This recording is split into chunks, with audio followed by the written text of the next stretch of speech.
Today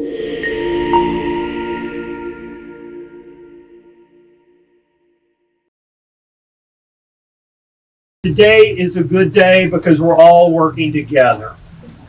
When you have an event this big, it's too big for any one person or one entity or even one unit of government to handle. We're here today because the governor had a vision, and the legislature approved the East Kentucky Safe money, which helped bring the infrastructure here. And the city of Hazard and the county, Perry County, were willing to step up and do the hard work that they've done on this. And Congressman Rogers and Senator McConnell secured for us the CDBG funding that's going to build a lot of houses out there. And Congressman Rogers helped us got some community facilities money that's going to put in half the money in this unit. And we're here because of Team Kentucky and all the people across the state and probably across the region and nation that made a donation to Team Kentucky. That's paying for half of these houses. So if you're out there and you made a donation, this is what that money is doing. So we're here because we're all working together. And the last thing I want to say is that this is a good day, not just for the families that get to move in here, but for the community. Because when we build affordable homes, that keeps people in the community. That helps our local businesses. That increases our tax base. That helps our local governments and our schools. This is a huge economic boom. There's going to be about $1 million spent building these 5 houses, and it's going to get spent here. You can see our crews over there hanging out on the porch. We've got the Penningtons. I've seen at least one subcontractor. Where did you go, Daryl and Greg? Local contractors that are going to put in the HVAC. So when we build houses in a community, we're doing economic development.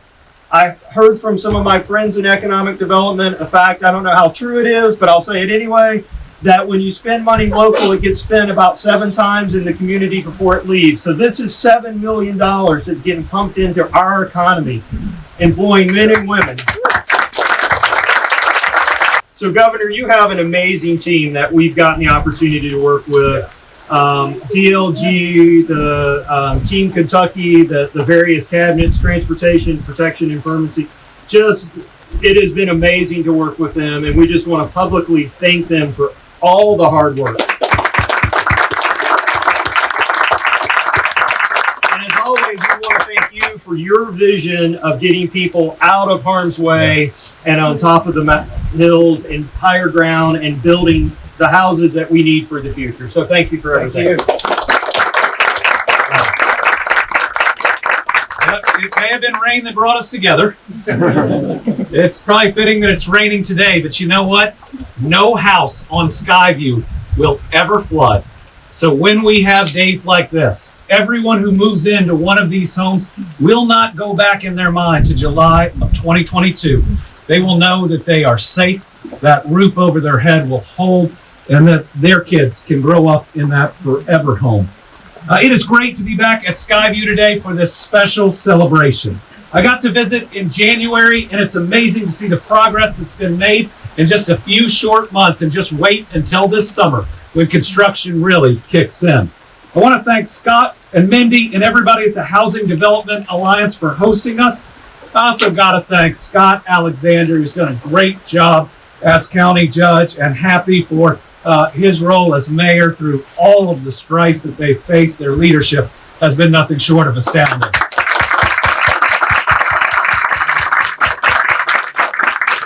I want to thank Michelle Allen from the Kentucky River Area Development District.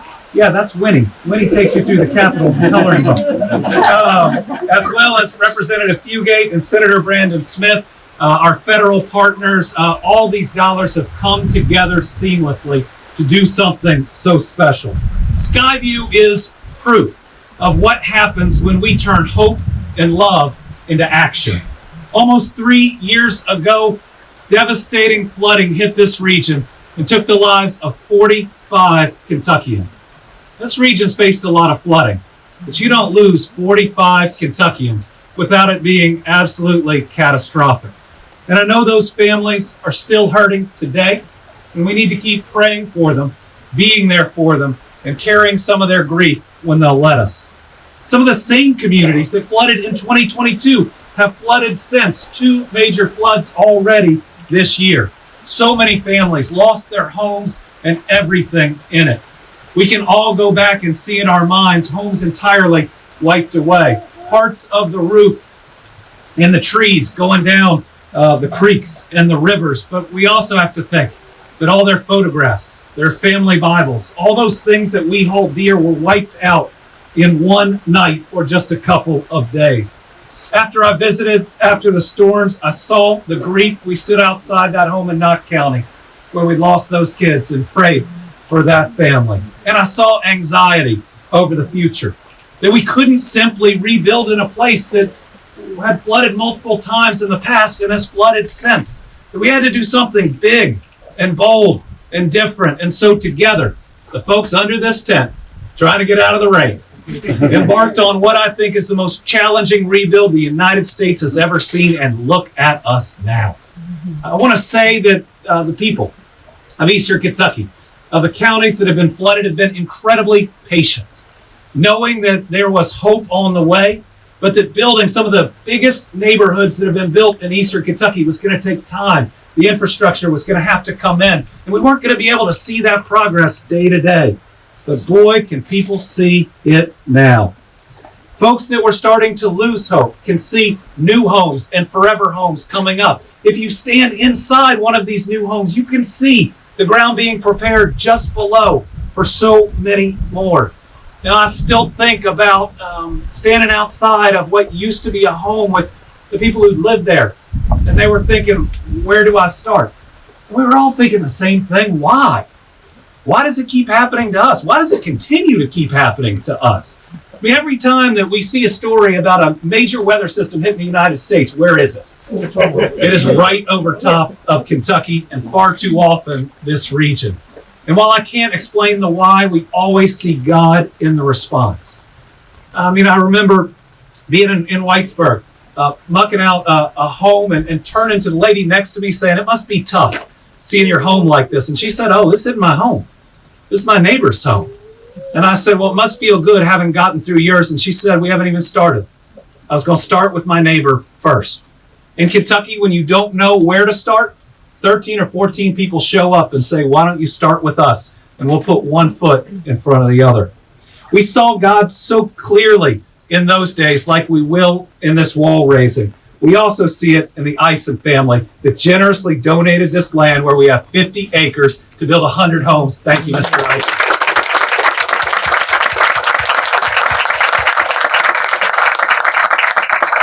I know standing in that courthouse several years ago, this was hard to see in our minds, but your and your family's act of generosity has helped us get here today. I know that's why you did it, and now we can see it in action. I see God in all the folks who donated to the Team Kentucky Flood Relief Fund. $100,000 of that money is going into each one of these homes. I see God in every person who's working to bring this neighborhood to life, whether they're behind the scenes, whether they're finding the folks that are going to live here, or they're actually constructing the houses. And most of all, we'll see God in everybody who moves in. When you watch kids who've been out of their home for multiple years running through and picking out their rooms, there is no more joyful moment than that. Survivors are going to get their forever home. Survivors, yeah.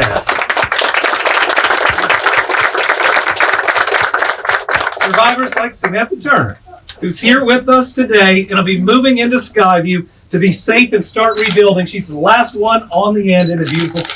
Absolutely. Yes, she is.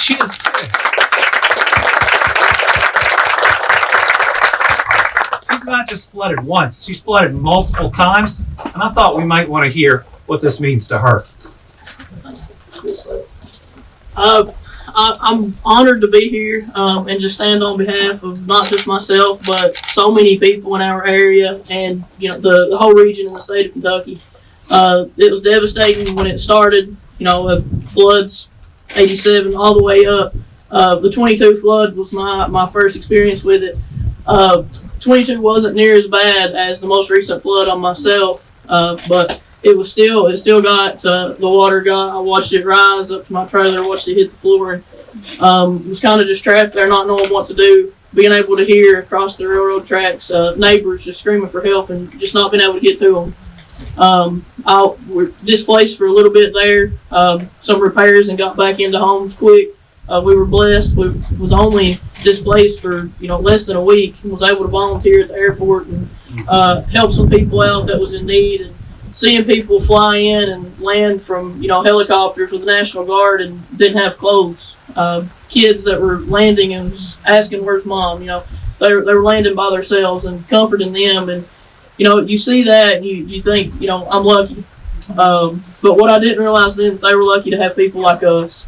Because in 25 when this same thing happened, I was standing there in that same spot, devastated.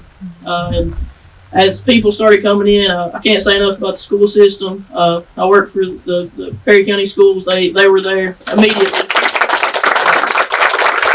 Along with the city schools, the county, the city, everyone was there. By the next day when we were able to finally get into my home, there was so many people I didn't know names. I feel like I was tired of shaking hands. Everybody just told me it was going to get better, and I never thought that was something that was going to happen. I never thought it was truly going to get better, but I'm able to stand here today and say that it did get better. And just with the thanks to everybody here, the Housing Alliance, the governor, and everyone out there that's here, obviously for a reason. From the bottom of my heart, I thank you for what you've done for myself and what you're continuing to do for everyone else up here.